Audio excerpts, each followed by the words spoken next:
দর্শক, প্রথমে নাহিদ ইসলাম, তারপরে সামান্তা শারমিন, এবারে নাসিরউদ্দিন পাটোয়ারি একের পর এক জামাতের বিরুদ্ধে অবস্থান ব্যক্ত করছেন এবং জামাতের বিরুদ্ধে যে সকল কথা তারা বলছেন সেটা কিছুদিন আগে পর্যন্ত কল্পনাও করা যায়নি। কিছুদিন আগে পর্যন্ত আপনারা কি কল্পনা করেছেন যে জামাতকে এনসিপির পক্ষ থেকে বলা হবে তারা স্বাধীনতা বিরোধী? এরকম অবস্থানে এনসিপি চলে গেছে। কেন চলে গেছে? তারা কি কনফার্ম করে ফেলেছে বিএনপির সঙ্গে তাদের জোট? আপনি কদিন আগে, এক মাস আগেও কি কল্পনা করতে পেরেছেন যে এনসিপির কোনো নেতা এরকম কোনো কথা বলবে যে জামাতের কর্মকাণ্ড, আচরণ এগুলো স্বাধীনতা বিরোধী, স্বাধীনতার পরিপন্থী? কল্পনা করেছেন?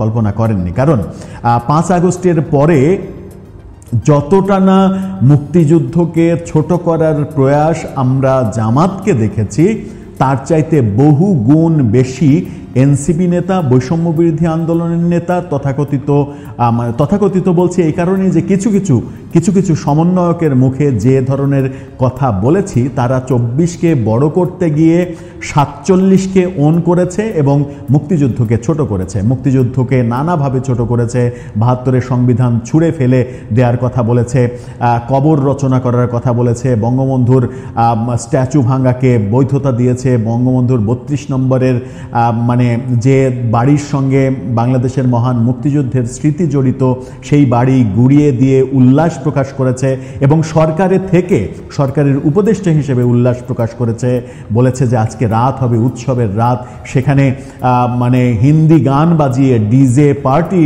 করা হয়েছে, যে ভারত বিরোধিতায় ভারতের হিন্দি গান বাজিয়ে সেখানে ডিজে পার্টি করা হয়েছে, সেখানে বঙ্গবন্ধুর খুনিদের ডকুমেন্টারি প্রদর্শন করা হয়েছে, বক্তব্য প্রচার করা হয়েছে। কি হতে বাকি ছিল? অনেক কিছুই দেখেছি।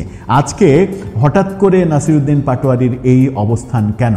তার মানে কি আমরা ধরে নিতে পারি যে বাংলাদেশের রাজনীতির গঠন প্রকৃতিই এটা, যে গঠন প্রকৃতির সঙ্গে নিজেদেরকে মিলিয়ে ফেলেছে এনসিপি, যেখানে আমরা এই ধরনের এক ধরনের ডিগবাজি খাওয়া, পোল্টিবাজি খাওয়া, এখন এই অবস্থানে তখন এই অবস্থানে, যেটা বাংলাদেশের রাজনীতিতে ধারাবাহিকতা আমরা দেখছি, সেটার সঙ্গে এনসিপি আদতে নিজেদের কোনো পার্থক্য তৈরি করতে পারেনি। তারা বিভিন্ন সময় বিভিন্ন কথা বলার মাধ্যমে তারাও প্রমাণ করেছে যে মুখে ক্ষমতার রাজনীতি করতে চায় না, এ কথা বললেও আদতে তারা ক্ষমতার রাজনীতিটাই করতে চায় এবং ক্ষমতায় যাওয়ার জন্য, ক্ষমতাসীন দলের ক্ষমতাসীন অংশ হওয়ার জন্য তারা অনেক কিছু করতে পারে, তারই বহিঃপ্রকাশ ঘটাচ্ছে। কি বলছেন তিনি? তার ফেসবুক পোস্টে এক স্ট্যাটাসে যেটা লিখেছেন সেটা নিয়ে সমস্ত গণমাধ্যমে ফলাও করে খবর হয়েছে। তিনি বলেছেন জামাত ক্ষমতায় যেতেই পারবে না। এই একদিন আগেই ঢাকার সমাবেশে বক্তব্যে আগামী নির্বাচনের মাধ্যমে ক্ষমতায় যাওয়ার আশা প্রকাশ করেছিলেন জামাতের সেক্রেটারি জেনারেল। তিনি বলেছিলেন ছাত্র সংসদ নির্বাচনে ইসলামী ছাত্র শিবির যেভাবে জয়ী হয়েছে, আগামী জাতীয় সংসদ নির্বাচনেও তেমন নীরব ভোট বিপ্লব হবে, এই কথা বলেছিলেন। সেই কথারই প্রতি কথা হিসেবে নাসিরউদ্দিন পাটোয়ারি ফেসবুকে লিখেছেন, জামাতের রাষ্ট্র ক্ষমতায় যাওয়ার প্রশ্নই আসে না।